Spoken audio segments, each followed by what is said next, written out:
Hey everybody, my name's Bobby. Welcome to Mile High Church. Thank you so much for spending part of your weekend with us, especially if you're new. Our vision, oneness revealed, a world of love, peace, and abundance for all. Our mission, to serve as a spiritual beacon for personal empowerment and global enlightenment. Before we get started today, we want to give you a look at a few things coming up around Mile High Church for you and your family. Join us for Sacred Sanctuary with Jackie Harris on Friday evening, May 15th, continuing into a gentle Saturday morning practice. This month will be guided by the luminous wisdom of Teresa of Avila. Come settle in, breathe deeply, and be with community. And our 4-day meditation and prayer retreat is coming up in September. Renew your spirit, deepen your practice, and connect with a like-hearted community in beautiful Colorado Springs.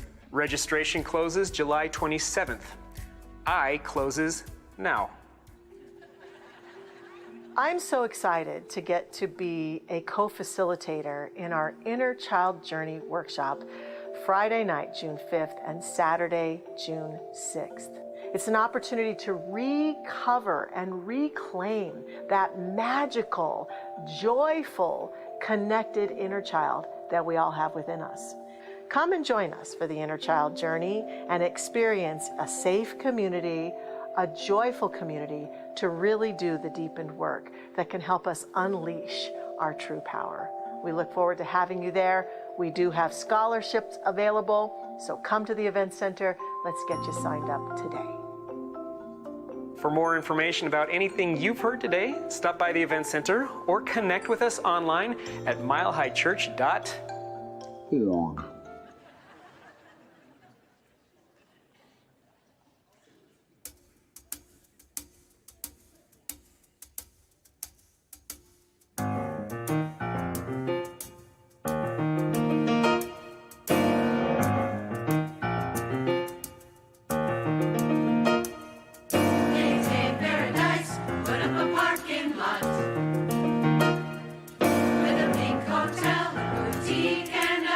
Sweet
Their season finale, but stay tuned, there's more. There's more. So welcome to Mile High Church this morning, and we have so much to celebrate this weekend of Happy May Day, Happy Beltane, this time of new beginnings.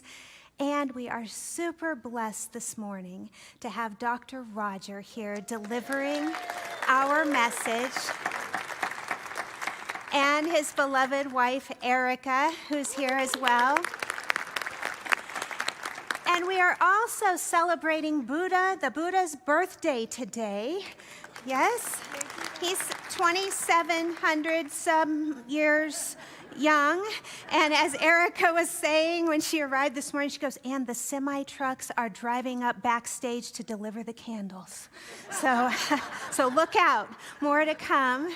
But in the honor of Vesak, this beautiful tradition, I think it's so wonderful that we all get to celebrate that our Science of Mind teachings welcome, honor all paths to God. What a blessing it is to be able to honor faith traditions from all over this beautiful planet. And so as we move into our quiet time, yes. As we move into our quiet meditative time together this morning, I want to share a quote from the Buddha, where he said, he issued this invitation to us to awaken, to sit calmly, and to let each breath move within us to settle our mind and our body. Because as we open to that in the silence, we are poised to open and be present within our heart. So let's all join together now as we move into a time of musical meditation, silence, and a prayer from Reverend Rama.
beautiful silent moment that brings us into touch, into harmony with that space of us that absolutely remembers and knows the presence of God. The indwelling God right here made manifest as each and every one of us. That space in the silence where we attune to the rhythm of life. The pitter-patter of our heart. And in that divine beat, the breath of life, the very beat of the I am. I am. I am. It's this I am presence that we welcome into as us and through us, that we recognize in everything that we see, everything that we experience. For there are many paths, many faith paths to this place of connecting with Source, the divine. And we look no further than our very own being to see it, to experience it, and to live it. This truth of us that knows that there is no place that God is not, no one that God is not, and nowhere that God is not. And it's in this revelation of this that we enjoy and celebrate the truth of us, that divine expression that radiates peace, that harmonizes each and every cell of our expression, all of our being, with this knowingness, this divine truth, that every single one of us matters, that who we are matters, and how we show up is so vitally important. Bringing forth greater love. Love in our hearts for ourselves that spreads to be the love that is shared collectively throughout everyone, everywhere. This divine love. This abundance that is overpouring into everything, everywhere, reminding us that there is no lack.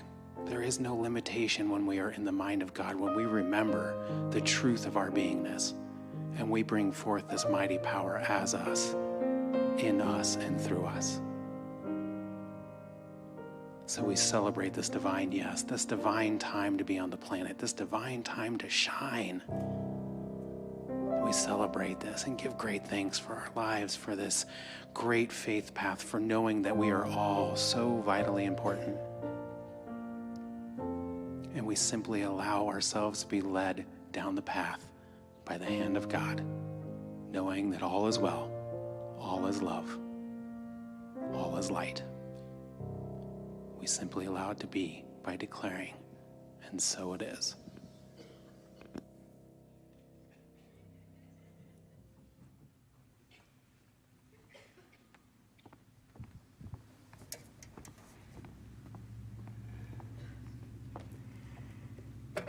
So as I mentioned, today we are honoring Vesak, the day of the Buddha's birth. Siddhartha Gautama was born in the gardens of Lumbini in India in 623 BCE. And the Vesak celebration often honors the Buddha's teachings with a traditional ceremony of bathing the Buddha.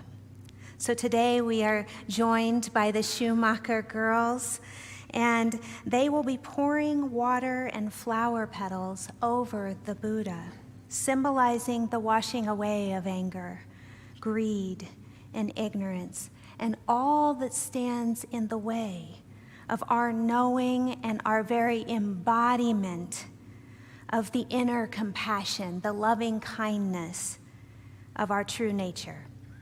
And so as they pour the water this morning, we're going to participate along with them in this ritual. And I'm going to show you some hand movements now so that we can do these movements together as Laura sings a loving kindness chant. And so here are the movements. We begin with our hands in prayer mudra at our heart. and we bow to the divine within us. And then we move our hands up and around as if we are gathering the blessings, the showers all around the blessings of the Buddha, and we bring them into our hearts so that you can breathe in your heart right here, connecting with the loving kindness, connecting with the compassion that is within you. And then as you connect with that energy, we move our hands out to share this energy with the whole world. And we will complete these movements 3 times as Addie, Emily, Nora, and Vivi bathe the Buddha.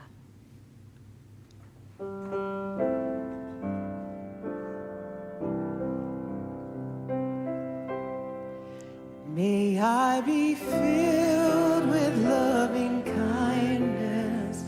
May I be well.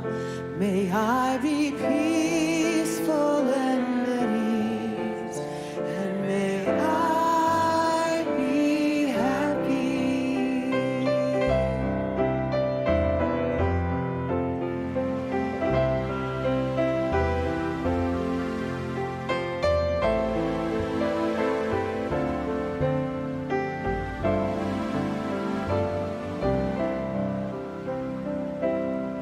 May we be filled with loving kindness.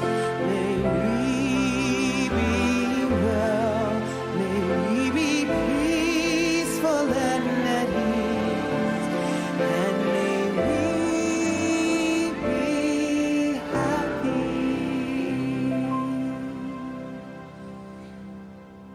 We're going to close our time together with this prayer of loving kindness. I will say a line, and if you would repeat it after me. May all beings be happy.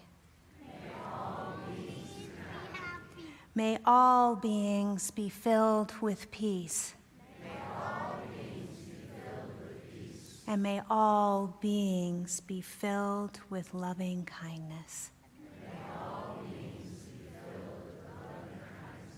And so it is. Amen.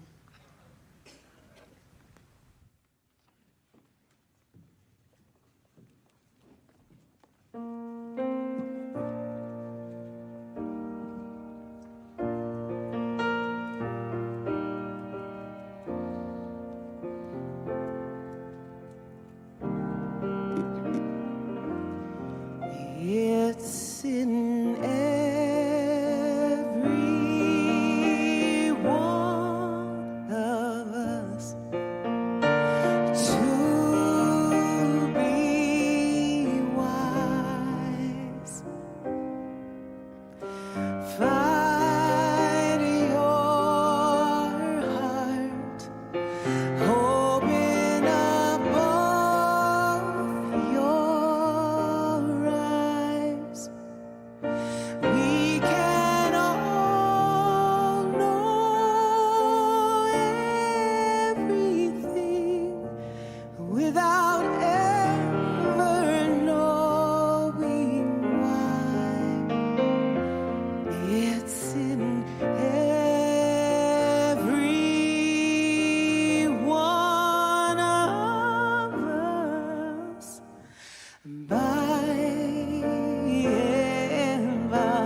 Laura Berman, wonderful Laura Berman and the Mile High Band, directed by Rob Lowe. Outstanding. One of my favorite songs. Thanks for doing that. I love it. Good morning. Good morning. What an absolute joy to be back with you, beloved ones. Just does my heart so good. Love and blessings to all of you. Have you been behaving? No. That's good. That's good. Just as we taught.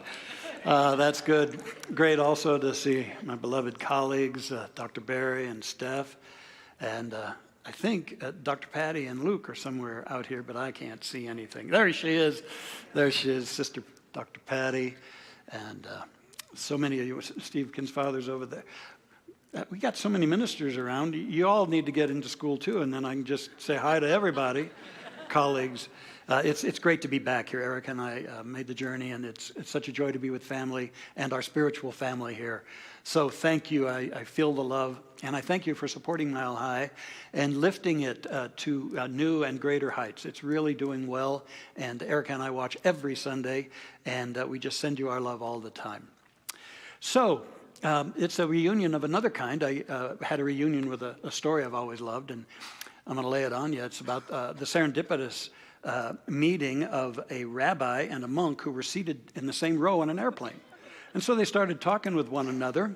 And at one point, the monk turned to the rabbi and he said to them, "Now, I'm aware that in your tradition, you don't eat pork, but have you ever slipped from that and had pork anyway?" And the rabbi paused for a moment and he said, "Well, yes, I did have pork. One time I had a ham sandwich." And they nodded and were silent for a little bit. Then the rabbi turned to the monk and said, "Now, have you embraced celibacy in your order?" And he said, "Well, yes, I have." And he said, "Well, have you ever strayed from that vow?" And he said, the monk said, "Well, I must admit that one time I slipped from my vows with a woman I knew one time." And they nodded. After a little while, finally, the rabbi turned to the monk and said, "Sure beats a ham sandwich, doesn't it?"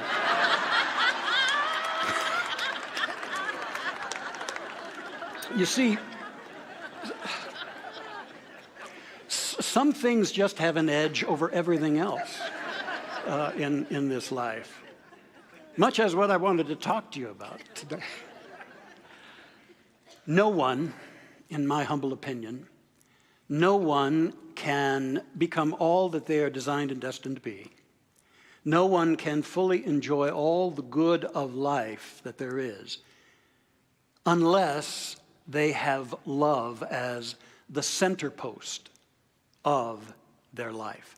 And this is not merely romantic or emotional or sexual love, but I'm talking about the love that is the experience of the universal reality and presence of God, the one life, the one spirit, that universal light and cohesive force in this universe and in, as they sang, in every one of us. For as it is written, God is love, and they that dwell in love dwell in God, and God in them.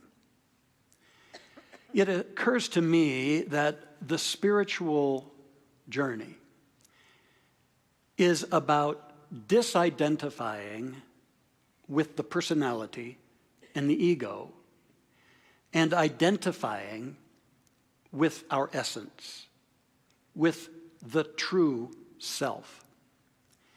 And the vehicle for that transformational process is the heart. The heart is the vehicle. The heart is our access point to the universal love and its healing potential. The heart is our connection into the unified field of all intelligence. The heart is our capacity to create heaven on earth. The heart. And so today and next Sunday, it's about the power path of heart work. And how it is that the heart is both a power of restoration in our life and generation. It's restoration and its healing capacities that bring us back to who we really are and heals the results of any negation. And the generation power, how it is that the heart fuels our pathway ahead and sources our authentic dreams. That's what we're going to be about. As most of you know, in 2019, I heard a call to step away from the formal ministry after 43 years in the formal ministry. And now, I still am a minister. I mean, we're ordained for life, and there's no way you can put one of us ministers out to pasture. It just don't happen. And so I have Roger Teel Ministries, and I work with small groups and doing dream building and work with individuals who are really serious about their personal empowerment. I love doing that. It keeps an oar in the water for me. And it just dawned on me the other day that next month I will have arrived at 50 years in the ministry, because I started in June of 1976. I'm going to get the hang of it any day now, any day. And so in that process, when I realized it was time to step away from the formal ministry, I knew it was time to disidentify with a role that had become so much a part of me, and instead to probe more into my essence, and also to ask some really deep questions and explore the answers, not easy answers or immediate answers, but to just be open to these questions. And one of the questions most particularly was, just why, Roger, did you incarnate on this earth plane at this time? Why now? And as I reflected on that, I remembered a lofty saying that I also included in the last section of my book, This Life is Joy, by the wonderful novelist and incredible mystic Rainer Maria Rilke. And it's coming up on the screen. And he said, the work of sight is done. Do heart work now. And that hit me. The work of working with the visible, the tangible, creating this and that and the other thing is done. Turn to that invisible space and do heart work. It became crystal clear to me as I remembered that I commissioned myself to come here to do heart work. And I had a profound heart opening in my early 30s, and all of my days and years since then have been to really understand that fully, because it was a bigger experience than I could even process at the time, to understand it, to deepen it, and to continue to explore how to express that in my life. And what I know, though, is that I'm not particularly different from anyone else. I believe that apart from your unique agenda for being here on this planet, deeper than that, we are all here to do heart work. And it's time we understood that we are here to do heart work. That's what this plane is about. Let me explain some more. Jesus is reported to have said, in my Father's house are many mansions. And most theologians agree that nowadays, in our parlance, he was saying there are many dimensions in this vast, incomprehensible reality called God or the Spirit or the life that is. Call it what you will. There are many dimensions. I have to imagine that they get more and more rarefied as the beings involved in those dimensions evolve, and that every particular dimension is designed to evolve the nature of the beings that are a part of that dimension. And so it seems to me that this earth plane dimension, whose frequency is sometimes somewhat dense, is about working to understand the parameters of our consciousness and to take it forward in the most productive ways. And most particularly, what this is about is learning how to go from fear-based lives to love-based lives. That's the core curriculum for this earth school. And there's no one of us that is not commissioned. We are all commissioned to continue to work on that. And that is why we're here. As we explore and have explored as a species the creativity of our consciousness, we've produced some incredible artistic wonders and technological wonders. And if we're honest, we have to take stock in that we have created an enormous amount of continuing atrocities and tragedies. It seems like, as a species, we have required, given where we are in our evolution, we have required pain for our growth, to stimulate our growth.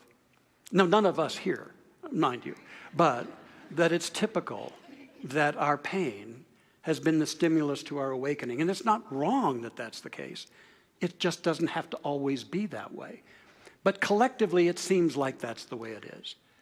That we have required pain to produce awakening.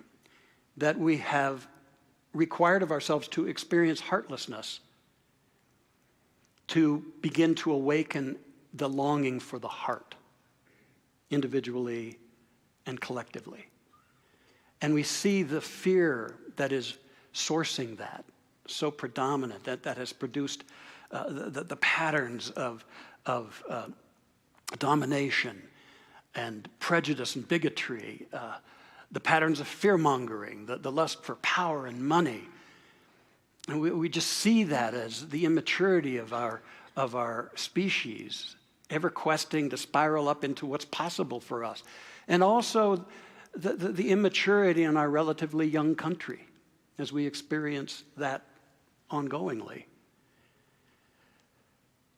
So it's up to us individually, everybody here, everybody watching online, it's up to us individually to climb out of that collective soup and to no longer require of ourselves heartlessness to awaken our hearts, to do our heart work, the greatest work we could ever aspire to. And what's key in heart work is to become a student and a devotee of unconditional love.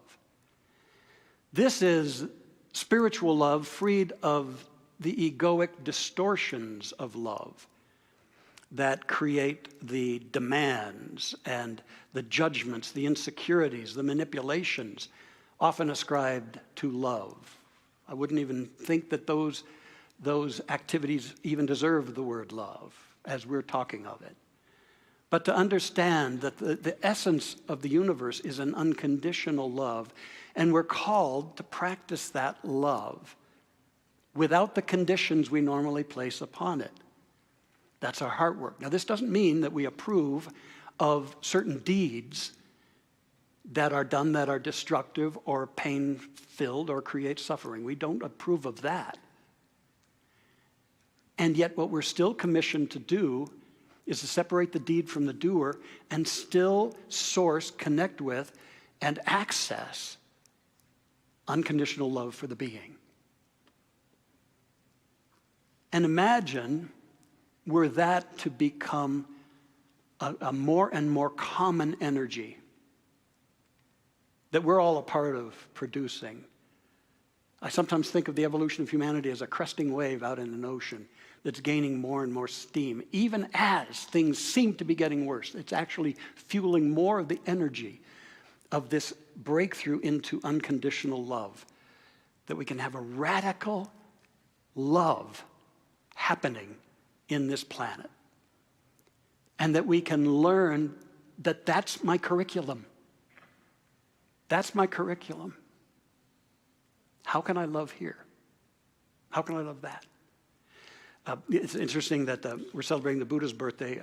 I love a certain Buddhist monk, a lady named Pema Chodron. She's written a number of fine books. And in one of her books, she's talking about 3 basic commitments in Buddhism. And the second one is to take care of one another. That's a commitment that is invited of us. And it's about a lifelong commitment to heart work, as I'm describing it, and to living that path of unconditional love. And it's our challenge is to seek to do that universally as best we can, understanding that there'll be times when we don't do it well.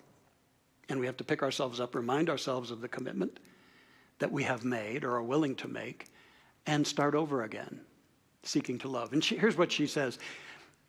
This taking care of one another, it means opening the doorway of our life to everyone, not just to the people we like, or the ones that smell good, or the ones we consider proper, but also to the difficult ones and the confused ones people of all shapes, sizes, and colors, to people speaking all different languages, to people with all different points of view. It means holding a diversity party in our living room all day, every day, until the end of time. Heart work. We can seek to do it better and better. So how do we do this? How do we do this? Well, I've got 3 points for you here. And the first one involves an acronym. And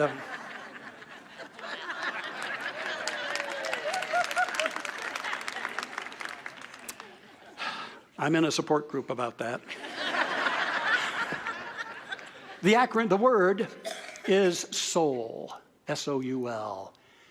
And it's a part of the first key, and that is tap your wellspring. You have a wellspring here in your precious heart. You have a wellspring that can bring forth the light and the energy and the love that we seek, that makes life worth living. But we have to train ourselves to be here. And that's where that acronym comes in. It's a 4-part process for actually experiencing and deepening this heart energy that I'm speaking of today. And the S is to shift. To first of all notice compassionately when you're judging, when you're triggered, when you're afraid, when you're out of this space that I'm talking about.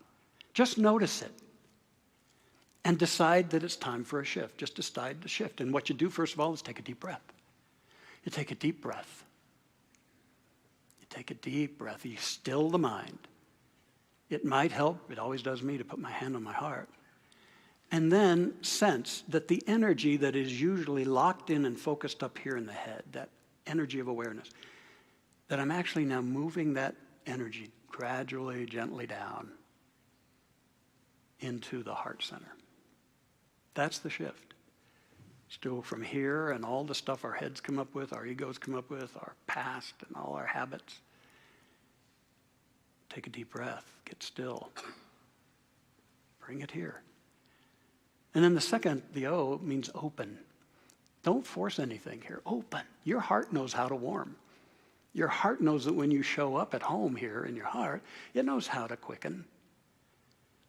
And so you open. You don't force. You allow, open. Just be there. Get acclimated, recalibrated in this space. Then unify. Understand that all that you have believed about yourself, practiced, all that's been told about you, all the past, that's over. And this heart space knows nothing of it, doesn't care about it. Unify and just proclaim, this is who I am. This is who I am. Not that stuff. And then the L is let go. Let go. Don't allow the analytical mind to come, let me understand this here, and this is what we need to do with this. No. Be still. Let go. Trust your heart. I could have put listen here too. Let go and listen. And be available to a higher leadership for your life. You've gone from the thinker to the knower. And that's our heart work. When we access the knower, we're always happier with what we do and how we think and how we live. So that's the 4 parts: shift, open, unify, and let go. Trust your GPS, all right? God's precious scenarios unfolding within you. So begins with tap your wellspring. Secondly, claim your magnificence. Now, this is not an ego trip. This is an appeal that we fully love ourselves. Because self-compassion is a necessary prerequisite for bringing compassion to our world. And having done this wellspring process, the soul process, we can finally say, I'm good. Sure, like everybody, I've had my journey, my ups and downs, things I regret, things I'm happy about, things. But what I know is that it is well with my soul, that indeed I am a spiritual being, and I'm willing to accept the universe's unconditional love of me, that I might then be equipped to impart it into the world.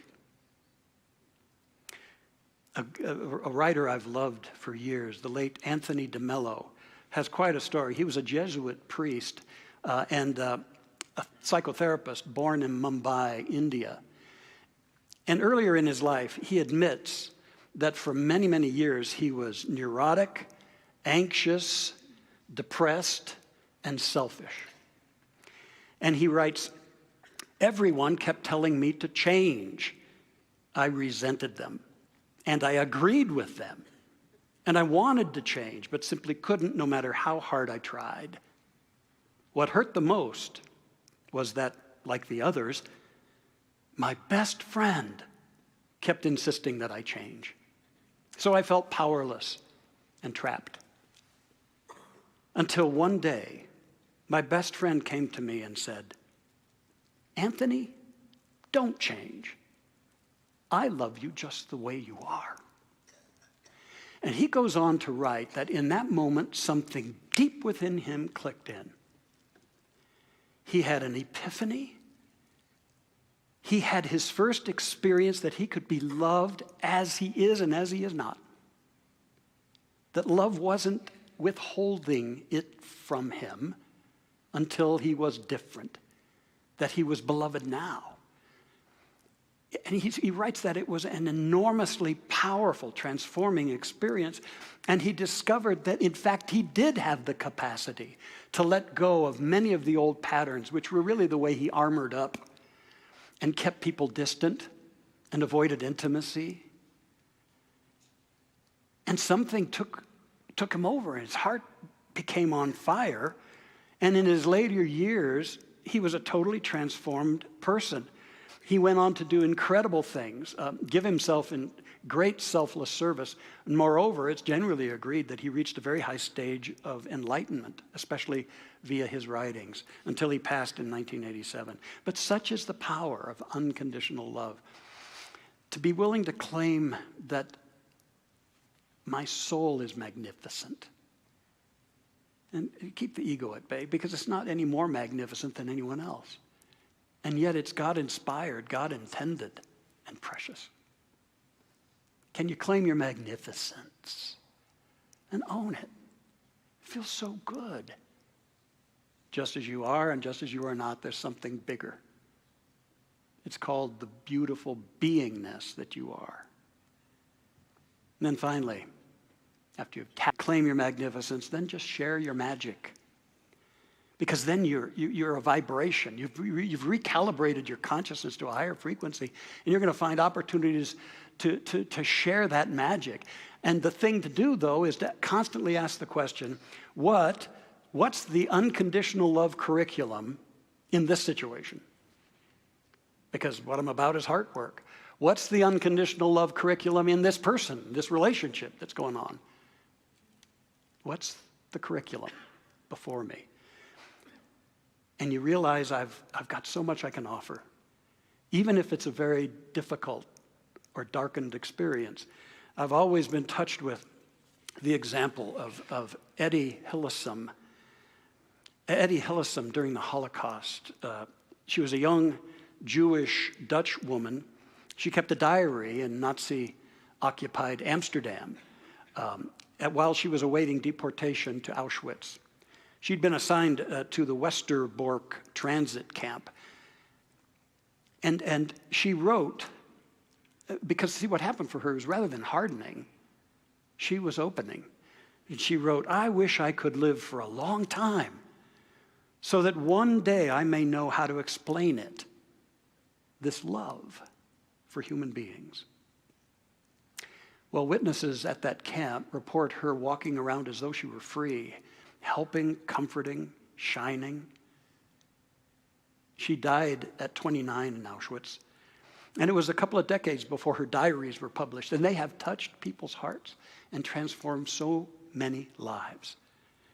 You see, her heart outlived that which was trying to extinguish it. And then there are the times that are ordinary times, and the magic can show up through you, through me. A couple of weeks ago, I was at a doctor's office getting some tests done.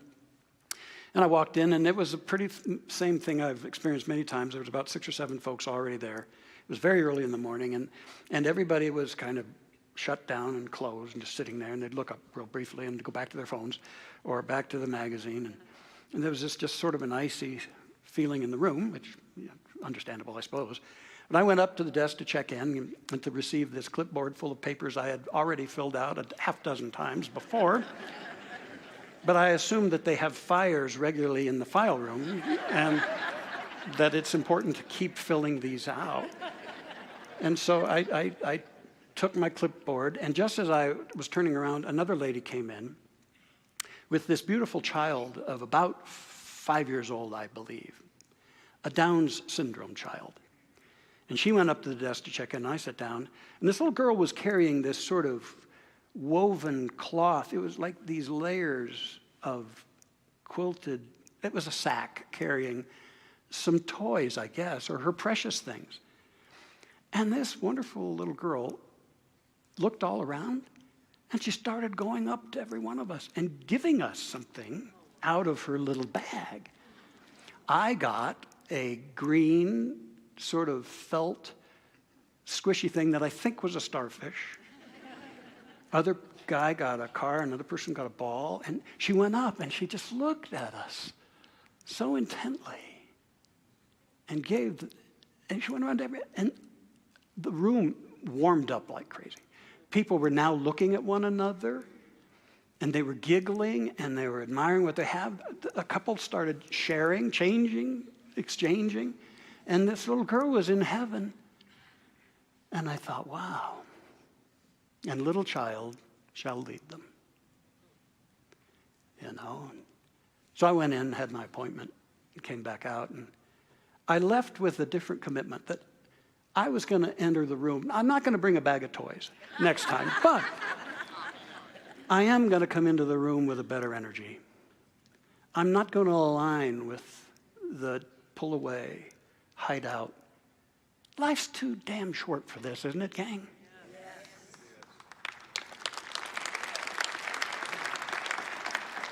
Just go in and share some magic. I don't know what you're going to do the rest of the day, but it's going to be littered with opportunities to share your magic.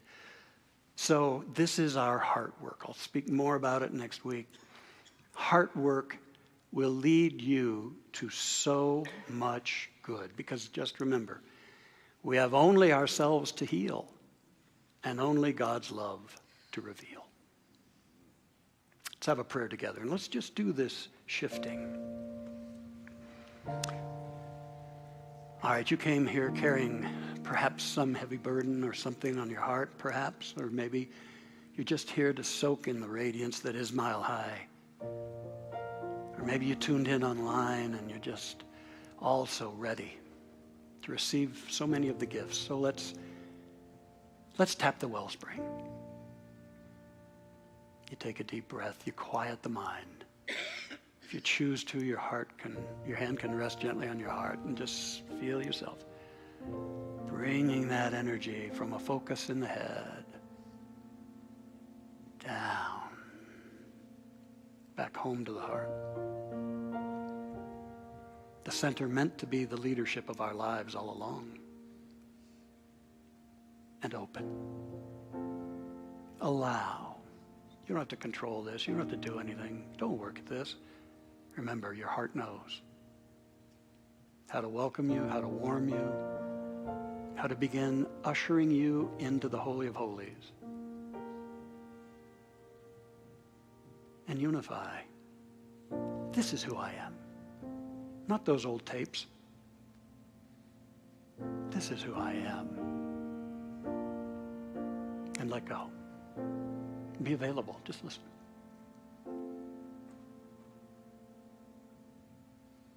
Trusting that in those right moments, the knower within you will guide you, uplift you, and even now invites you into the joy of being.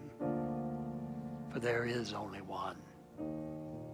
That one life is infinite love, infinite intelligence, the mighty presence of the living Spirit in which you and I live, move, and have our being now and always. And its love is centered right here in the heart. This isn't a private love we're concocting. It's the love of the great love flowing into our being as us. So I give thanks for the sanctity and the beauty of your precious soul. You are magnificent. You are a God-intended being. I am a God-intended being. And I affirm and know that as we center ourselves in this place, our consciousness expands, calibrates to a higher frequency, and as Thoreau said, we walk forward with the license of a higher order of beings, co-creating a world of love, peace, and abundance, oneness revealed. Joining hands and hearts, perceiving the face of God in those around us, forgiving ourselves when we fall short of that, and recommitting to this high walk, this great work.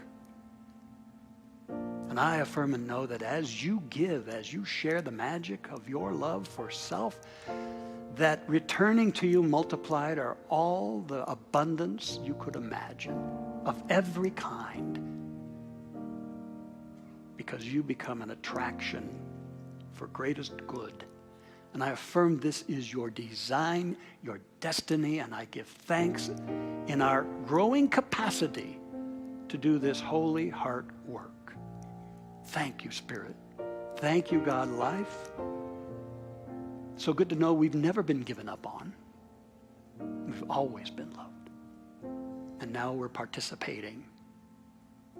And it's good and very good. We give thanks for a world that works for everyone, that is emerging. We give thanks for this Mile High Church community, truly a beacon of light.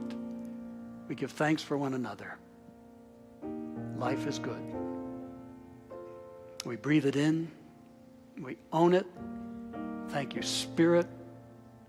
And we let it be. And together we affirm, and so it is. And amen. It's in every one of us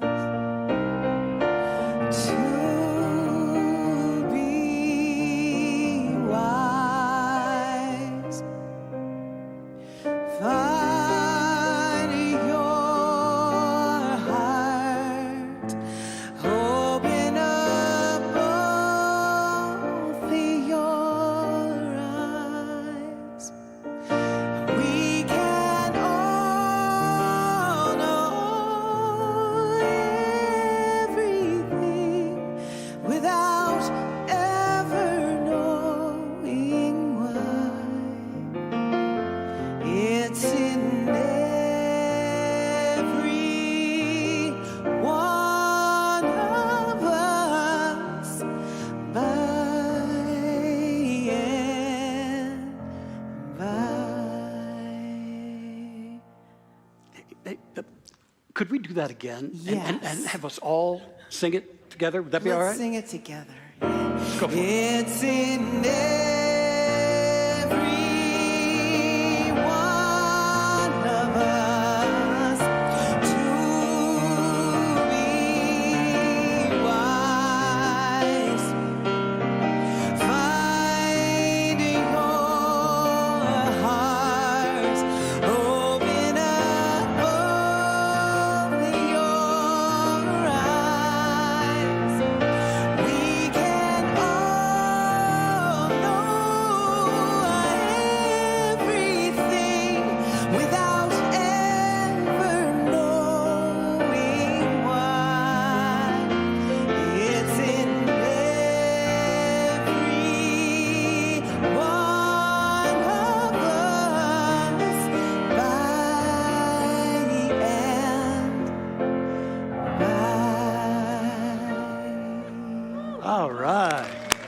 Well done. See a lot of potential choir members out there. Yeah. All right, it's a wonderful time to now stay connected with our hearts and let our hearts guide us in how to share in co-creating this miracle that is Mile High Church. It is so extraordinary. And anybody who leaves knows how special this is. And we're all the custodians of this. We're the stewards of Mile High. And your heart knows how you want to participate.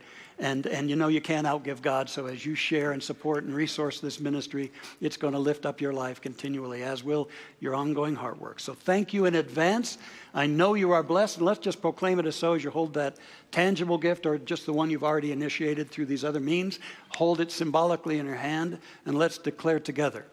Divine love, as me, blesses and multiplies all that I am, all that I have, and all that I circulate. And so it is.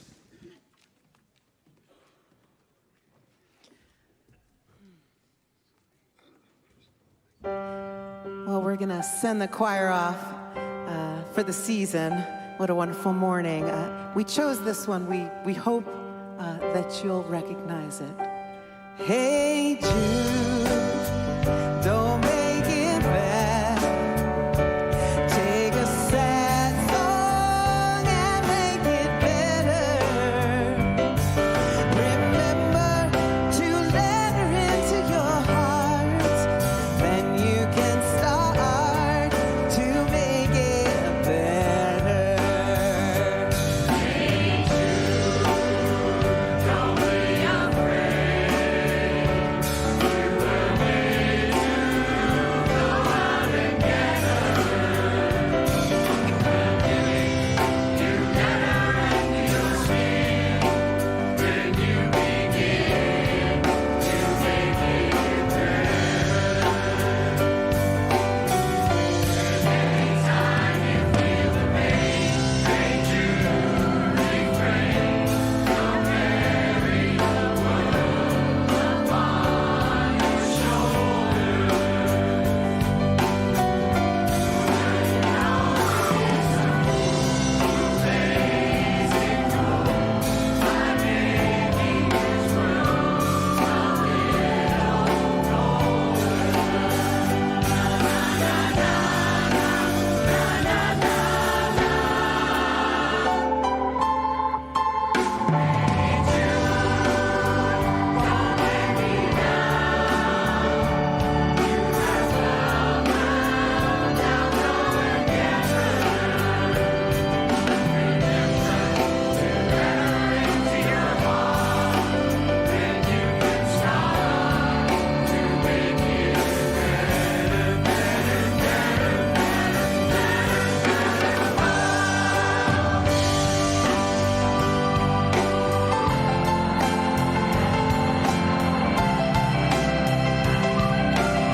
Rebecca Stoudemire, our choir director.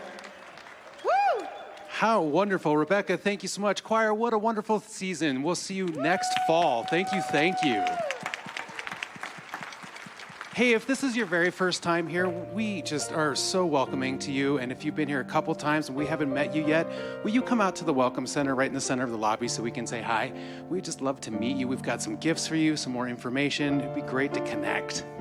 Our prayer practitioners are making their way down front right now. They are here to hold space for you. They're here to hold prayer, an affirmative prayer for whatever's happening in your life, good, bad, or otherwise.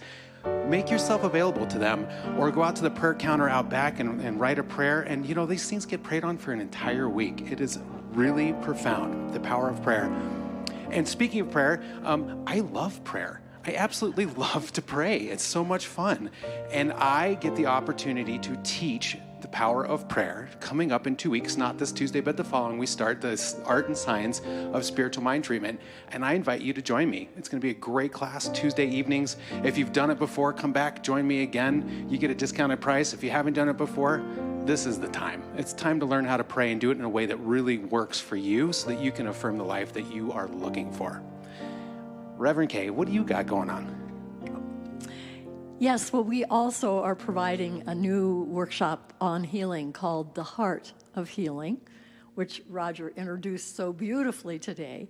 So if you have something heavy on your heart or a physical issue that's going on or something with a relationship, I would invite you to join us. I'm joining with Kelly Berry to teach with me together, and we'll starting this Friday in person at 10 o'clock for about 4 weeks. So if you have any questions, I'll be at the Welcome Center and can chat with you. Thank you. I will use this. Thank you, Reverend Kay and Rama. And also, this midweek renewal is going to be led all month long by Reverend Casey, and she is going to have the theme of staying open at the top. So I hope you'll join her every Wednesday this May in the Vote Chapel so that you can stay open at the top and in the heart. And what a beautiful message and a blessing to have Dr. Roger here with us today. Can you please close us out with a benediction? So good to be here. Feel your energy. Thanks for filling this place with so much light. And so now we go forth, fully vested in the sacred space of our hearts and shining our lights, this moment and every moment, now and always, and so it is. Amen.